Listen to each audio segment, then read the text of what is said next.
Bonsoir, je suis Maëlie Barre, j'ai 19 ans et je suis la Mademoiselle Guadeloupe 2023. Bonsoir, Caroline Mardivirin, déléguée régionale du comité Mademoiselle Guadeloupe pour Mademoiselle France. Alors justement, nous sommes un comité où il n'y a pas de critères, ni de poids, ni de taille, mais également concernant la couleur de cheveux. Elles peuvent avoir des locks, elles peuvent avoir les cheveux marrons, peu importe, on peut être petite, grande. Ce qui est avant tout recherché, c'est l'élégance, la culture, l'agréabilité des jeunes filles. Alors, ça a été une aventure très enrichissante, très belle, très émouvante également, notamment avec ma déléguée. Nous avons énormément d'anecdotes et de beaux souvenirs. Par exemple, une anecdote, lorsque j'étais enfant, justement, pour assister à quelques élections mademoiselle régionales, mais en France. Du coup, on était dans le train, nous avons pris le train pour aller à une élection régionale. Je rigole déjà. Et du coup, il y avait un homme à côté de nous et il n'arrêtait pas de ronfler. Et du coup, nous sommes partis dans un fou rire extraordinaire. Et une autre anecdote, c'était le soir de mon élection, lorsque j'ai reçu le titre de Mademoiselle Guadeloupe. Du coup, avec mes copines de ma promo, elles sont toutes venues vers moi pour me faire un câlin. Et c'était vraiment un moment magnifique, magique. Et justement, on a une photo dessus sur la page Instagram de Mademoiselle Guadeloupe. Et ça a vraiment été un moment magique et très fort et que je n'oublierai jamais. Donc après l'élection Mademoiselle Guadeloupe, nous avons l'élection nationale en France, Mademoiselle France. Donc durant cette aventure, je me prépare intensivement avec ma déléguée pour pouvoir représenter la Guadeloupe à l'élection nationale. Et du coup, maintenant, j'ai le titre de 3e demoiselle de Mademoiselle France 2024. Voilà.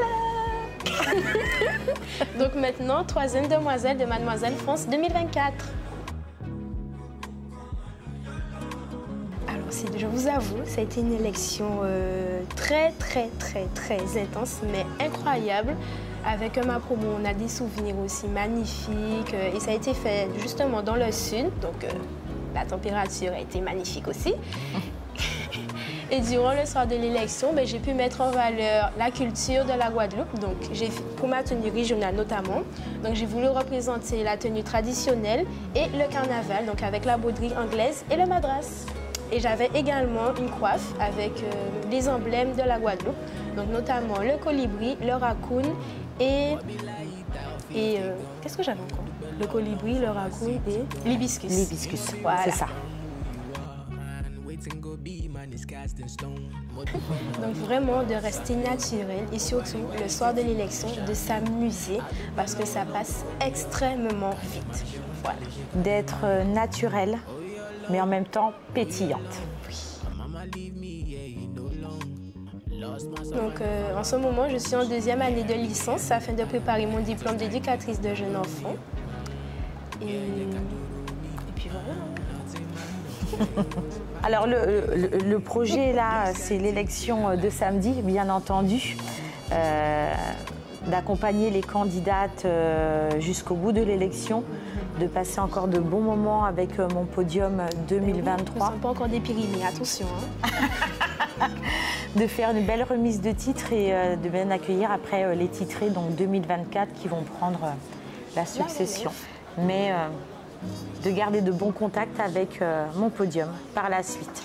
Elles feront partie de la famille, donc mademoiselle un jour. Mademoiselle toujours. Samedi 16 novembre 2024 à la salle Francisque Baptiste à... Pardon? Excusez-moi. À Sainte-Anne. Ouverture des portes à 17h30. Le show est à 18h30. Merci de nous avoir invités et surtout continuez à suivre France Antilles et pourquoi pas la page de Mademoiselle Guadeloupe. France Antilles, merci, restez connectés. Aïe aïe aïe. On aurait dû faire un déhanché en même temps. C'est ça.